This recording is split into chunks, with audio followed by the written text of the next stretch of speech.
We all know how bad the roads can get in Portland after just a few inches of snow. But when something like this happens, I just saw a car slid off and fall off the bridge. who's at fault? The weather, the driver, or the agency responsible for clearing the snow? This was entirely caused by improper plowing and maintenance of this bridge. And is anyone else feeling that early pandemic anxiety again? Skyrocketing cases, hospitals filling up, people wearing masks. At least this time around, a lot of us are fully vaccinated. But then again, a lot of us aren't. Here's the story. Okay, I know it's late. It's late for me too. Don't go to bed yet. You got 30 more minutes in you, I promise. So do I. I'm Dan Haggerty.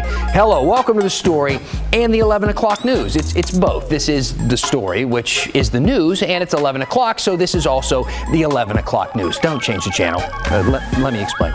We're usually on at 6 o'clock. If you watch us then, you know how we do things here. Hello, nice to see you. We will be back at 6 when the Olympics are over. For the rest of you, this is still the news, just a little different than you're used to. We talk a little differently, we cover issues differently, and we rely on your feedback every single night. So if you have an opinion of our coverage or something that you think we should be paying some more attention to, just let us know. Email us at thestory@kgw.com, message me on Facebook, or use Twitter in the hashtag #HeyDan. Let's get right to the big story. So it is the middle of summer. Temps are in the 80s. By this time next week, it's supposed to be, like 103 degrees. But on this show, we don't always focus on the news of the day headlines. And to prove that, I'd like to start tonight by talking about snow. Specifically, the snow and ice that shut down the entire city back in February. Now, at the time, I did a little commentary about that a lot of you didn't like. I know I'm new here, but what is the deal on the roads? Is this normal? This is normal? Yeah, I know now why people are like, people in Portland can't drive. Of course you can't drive. Because you're literally driving through piles of snow on the highway. The most major thoroughfares look like the road to the Overlook Hotel. No wonder the city shuts down. Now look, I've been through snow and ice in West Virginia, Ohio, North Carolina, Texas, and I'd never experienced such neglect on the roads than what I was experiencing then. But at the time, everyone wrote in and told me, Dan, you're wrong. They said I was too new here, that I didn't know how things were done around here. And then a driver crashed and died.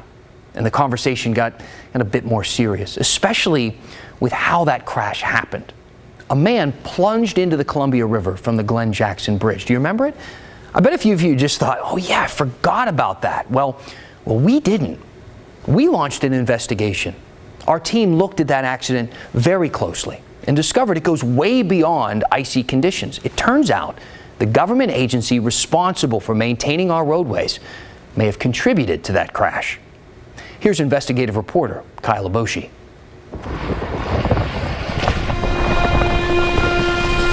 It seemed like a freak accident during one of the biggest winter storms to hit Portland in years.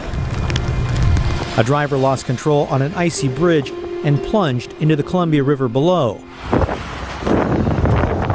911, what is the address of your emergency? Hi, I'm on the bridge from Vancouver, the 205 bridge, and I just saw a car slid off and fall off the bridge. It went in the water? Yeah, it fell in the water. After a prolonged search, divers eventually found the wreckage 3 days later and identified the driver who died in the February crash as Antonio Amaro Lopez.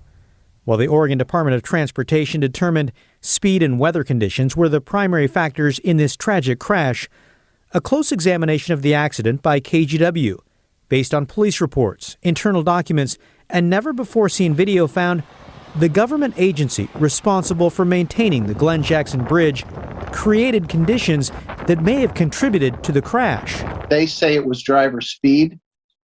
I totally disagree. This was not caused by driver speed. This was entirely caused by improper plowing and maintenance of this bridge. Period. According to one safety expert who reviewed our findings, snowplows threw snow and ice onto the shoulder and against the Jersey barrier, creating an icy ramp, essentially defeating the one and only safety feature preventing a vehicle from going off the bridge. But for the fact that they tried to do something, he would be alive. Everything they did made this bridge unsafe. On the evening of February 14th, Antonio Amaro Lopez started driving home from his family's restaurant in Hazeldale.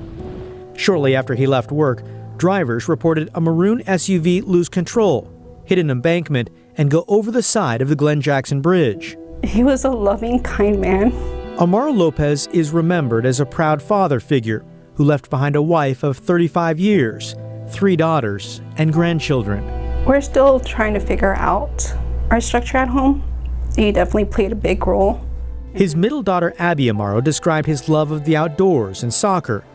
He was passionate about the business he built with his brothers, but nothing was more important than family. I think just the love that he gave is something that we'll have to learn how to live without. Video of the crash scene taken by Portland police and obtained through a public records request shows the icy conditions in the I-205 Glenn Jackson Bridge southbound between Oregon and Washington.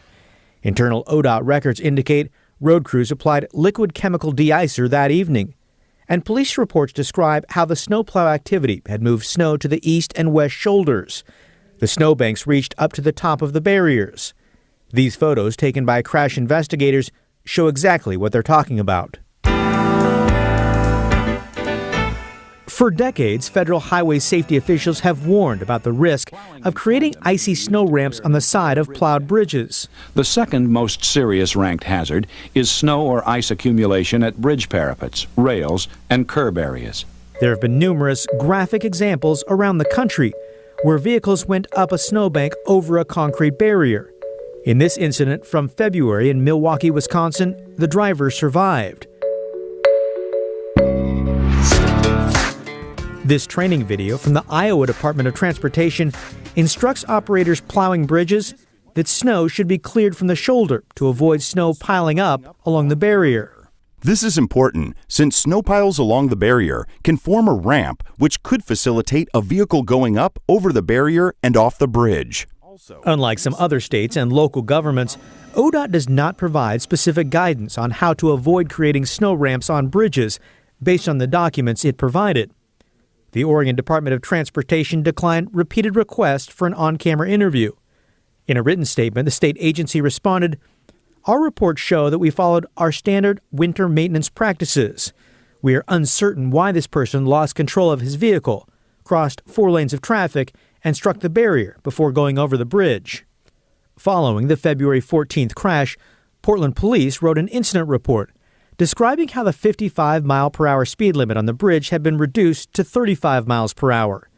A witness said Amaro Lopez was driving slower than others at less than 50 miles per hour when he hit a patch of ice, overcorrected, and then hit a snowbank, vaulting over the bridge's 32-inch high concrete barrier.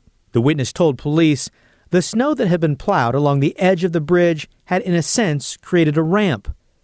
The police report also includes photos showing a wet, slushy roadway. Additionally, the photos display the 10 to 12-foot shoulder completely covered in snow. And that was a fatal error, explained traffic safety engineer Lawrence Levine. They should have been able to just toss it over the side without any special equipment or anything. They're just doing it wrong. Levine, who's reviewed similar cases and worked with transportation agencies in New York, said, at this speed and this angle, if the snow and ice had been cleared from the shoulder, the vehicle would have been redirected back onto the bridge. I feel funny about critiquing somebody's work all the way across the country, in an area that's not like here. But, I mean, it doesn't take a brainiac to figure out that what they did made this bridge unsafe and basically caused this accident. This tragedy that robbed a family of a father and a husband didn't have to happen. And it raises questions about whether Oregon's Department of Transportation should rethink its snow plowing policies to ensure crashes like this one can be avoided in the rare instance of a snowy winter storm. Kyle Boshi, KGW News. I want to talk about COVID for a moment because, frankly, it's impossible to ignore right now. It really seemed like the pandemic was winding down and then Delta hit. And now we're seeing case numbers in Oregon that we haven't seen since January, which was before most people were vaccinated. And I know there was a lot of concern with a lot of people about breakthrough cases, which is when a fully vaccinated person still catches COVID. Now, I want to bring in Pat Doris to talk about that with us right now. Pat, what do we know about breakthrough cases right now in Oregon? Well, Dan, we just got the latest numbers for July, and they are growing significantly. In June, by my math, we had about 580 cases, but in July, we had about 2,300. More than that, actually, 2,377. So 19% of all the cases in July happened with people who had already been vaccinated. So that's what those breakthroughs are that you mentioned. And that's kind of scary. That means that you're not bulletproof just because you got the vaccine. You know, and again, the vaccine was never a cure. It was just supposed to be a layer of protection. But we're starting to see a lot of breakthrough cases, and it's getting to the point where I think everybody knows, at least, you know, through 1 or 2 degrees of separation, someone who is fully vaccinated and has tested positive for COVID. So what is the reason here? Do they think it's because people are together more often, that people feel this sense of security, like the virus does not exist, or that they are completely invulnerable to it? Or is it because maybe the vaccine isn't as effective as we thought? What are we supposed to take away from numbers like that? Well, I think it's a whole mix in that stew. It's the mask mandates have gone away, so we all think, hey, great, this thing's over. If I'm vaccinated, I am bulletproof. I can literally, they have said, get back to living the life that you lived before all this happened. So we're all like, great, okay. So there's that. And then there's also this Delta variant, which is very transmissible.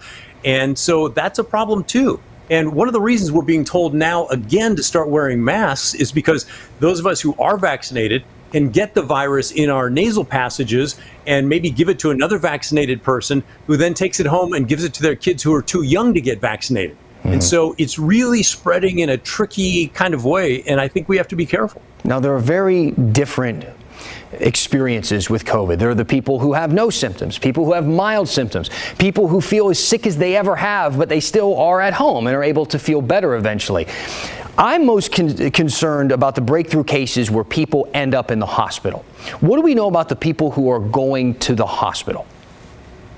Well, it's a very small number of the people who are fully vaccinated. Mostly what you're going to get with the vaccination is an almost guarantee card that you're not going to the hospital. I believe the people that end up there and that are in serious trouble are the elderly who have significant underlying conditions. But for the most part, what the hospitals are seeing are people who are unvaccinated. All right. Pat Doris, thank you so much. My pleasure. Okay, let's get to some viewer questions. This one from Diane. It has been a long time since I've heard a word about contact tracing for positive COVID cases. Given the recent surge, is that still happening? So thank you for the question. And we checked with Multnomah County, and yes, they are still doing contact tracing. They have about 50 case investigators right now, down from 100. That's how many they had at the height of the pandemic. And those investigators, they reach out to the people who are sick, and they ask them who they have come in contact with, and then they reach out to those people either over the phone or through the mail. Multnomah County also says they just moved into what they're calling surge protocol, which means those investigators are doing shorter interviews so they can keep up with all the new cases. Tony emailed me too. Tony said, I have friends in other states who have already received their COVID-19 booster vaccinations. Why are we hearing nothing about booster vaccinations being administered in Oregon? Could you please check into this? So here's the thing.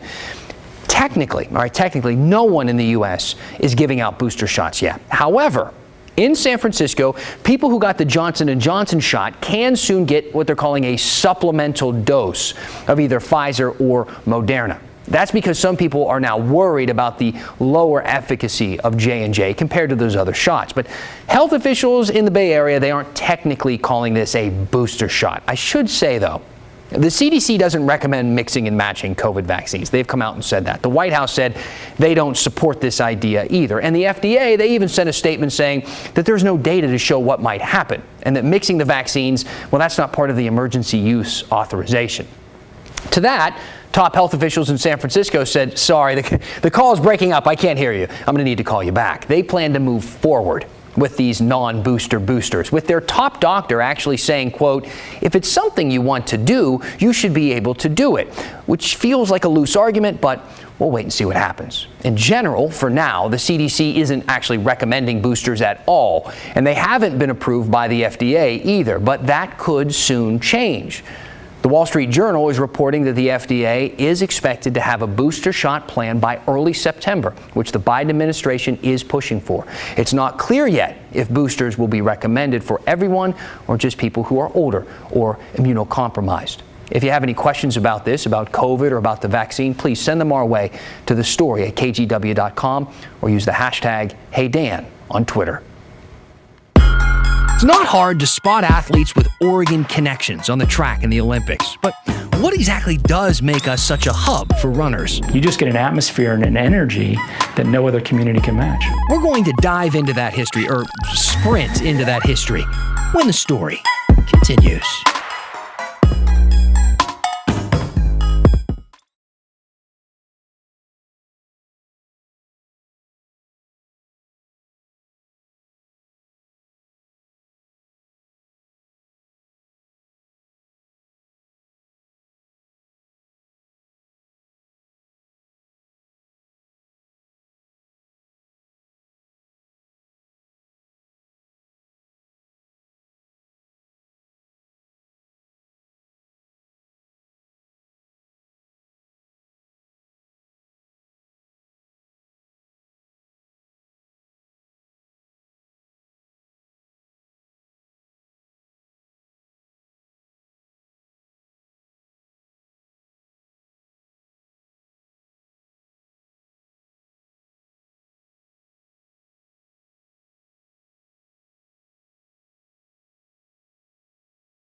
Welcome back. Thanks for being with us tonight. Now, if this is your first time watching, this is The Story, and your feedback really helps drive this show. So if you have a question or something that you would like to see covered in this community, please send us an email to thestory@kgw.com.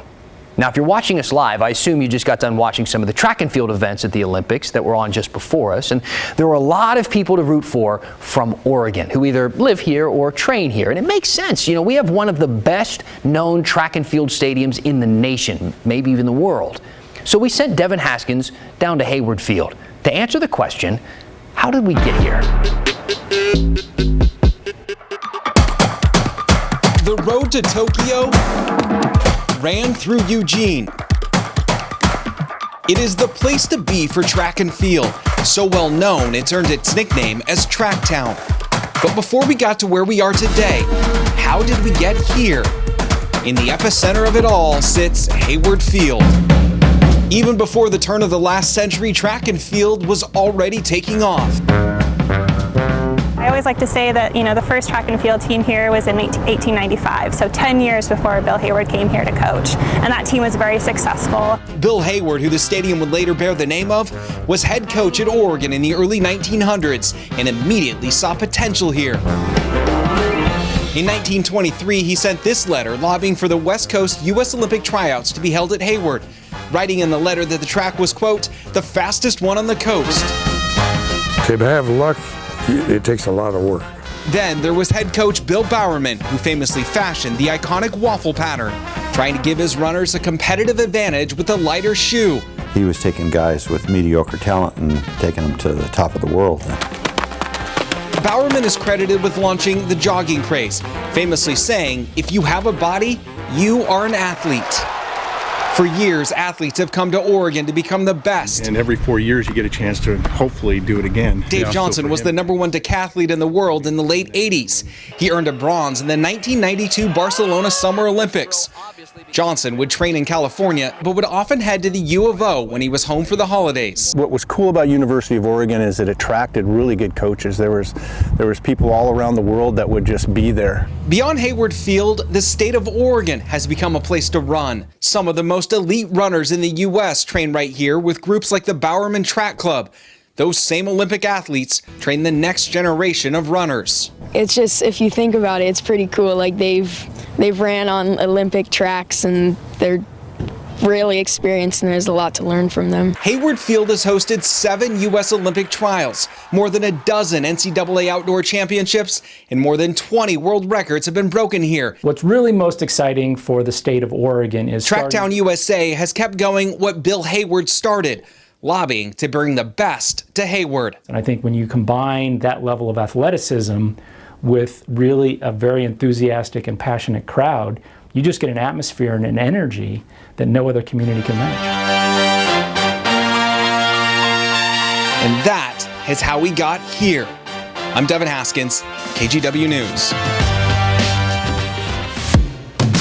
Now, on this show, we do something each week called the Hey Help campaign, where we highlight a local nonprofit that could use some help. And during the Olympics, we're asking you to please consider donating to the Northwest Association for Blind Athletes. They help a lot of people, more than 1,900 kids and adults, to play sports and to get involved in other physical activity. If you'd like to donate, just open the camera on your phone, point it at the QR code you see on your screen. That'll bring you a link that you can donate to, or you can go to kgw.com/heyhelp. And we're calling this a micro donation drive. You don't have to give a ton of money. Feel free to give any amount you feel comfortable giving, no matter how small. All right, anybody ready for some rain? I mean, maybe the entire state of Oregon? We've been in a bad drought, and we're in one right now. The good news, we're about to get some showers. The bad news, it ain't gonna help much. We're going to talk specifics when we continue the story next.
Welcome back. Now, since we started the show talking about the snow, I think we should focus now on a weather phenomenon that we are experiencing right now in this state: drought.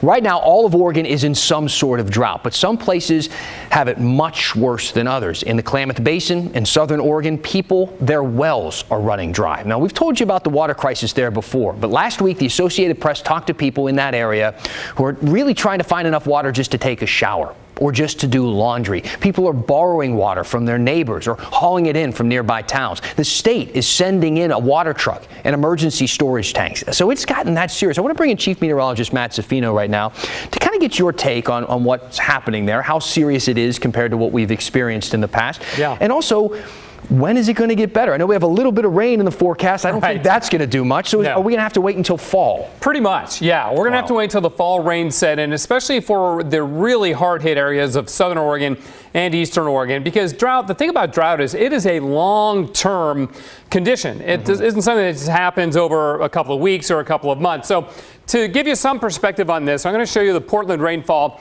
that we've had so far this year, at least from February through July, 7.5 inches. Now, for the entire year to date, January through July, we're running about 6 inches below average. And the only reason it's not more is because we had really healthy rainfall in January. February is just a little bit above average. Those are the only 2 months of the year that have had above average rainfall here in town. Other parts of the West, though, have seen a little bit of improvement recently. Check out Tucson, Arizona. In July, they had over 8 inches of rain. In July, Tucson had more rain than Portland had through 6 months, which is really amazing. Now, yes, that was record rainfall for Tucson for the month of July, and it's because of the monsoon. We've had a really hyperactive monsoon season in the West so far this year, but all of Arizona is doing a little bit better. But as I mentioned, drought is a long-term condition. So let's look at the long term. Here's 2 years worth of precipitation all around the western United States. And where you see the reds and the orange, that's below average. Where you get into the greens and the blues, that's above average. You can see it's a whole lot of red dominating the map. The only area seeing in the Northwest seeing above average precipitation over this 2-year time period, the Cascades and Olympics of Washington. Now, Western Oregon's not bad. We're 80 to 90% of average, but there's Southern Oregon that's 70, 60% of average. So again, this set the stage for what we're dealing with right now, 2 years of below average precipitation. Here's the current drought monitor. You can see the Portland area and much of Western Oregon isn't too bad. It's in the moderate category for drought, but Eastern Oregon, extreme to even exceptional drought continuing right now because we're just in the dry season as we normally are. However, some more good news for you. This is the 3-month outlook from NOAA for November, December, and January. All right. And look, there's above average precipitation forecast, at least for Northern Oregon and Washington. Southern Oregon, equal chances of getting above, near normal, or below average precipitation. So this is actually pretty good news. For the Portland area in Northern Oregon, that's about a 2/3 chance that we'll have either average or above average precipitation, and that's November, January, and December. Those are the big months for us, of course, for precipitation. One of the reasons for that is there is a La Nina developing for the second year in a row, and that usually bodes well for northwest winter precipitation, both snow in the mountains and rain here in the valleys. Not so much for California, unfortunately. Now, in the near term, it's been about the smoke, and look, our smoke model is pushing all the smoke away as we're getting the shift in the pattern that'll bring us those sprinkles tomorrow morning. So it's good for the next few days. We'll be cooler with highs in the 70s. However, we are not done with hot, drought-stricken weather. We're going to the 90s Tuesday and back up to about 100 degrees, Dan, next Wednesday and Thursday. So we just got to hang on. All right. Matt Safino, thank you so much. Stick around, folks. The story continues after this.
Let's read some comments from tonight's show. DS said, hey, Dan, breakthrough cases, are they associated with one or evenly across all vaccines? We're curious of the same thing. Unfortunately, the state is not keeping data on that. We'll continue to press them, though. Melvin wanted to know, is Yamhill County going back to wearing masks anytime soon? I hope not.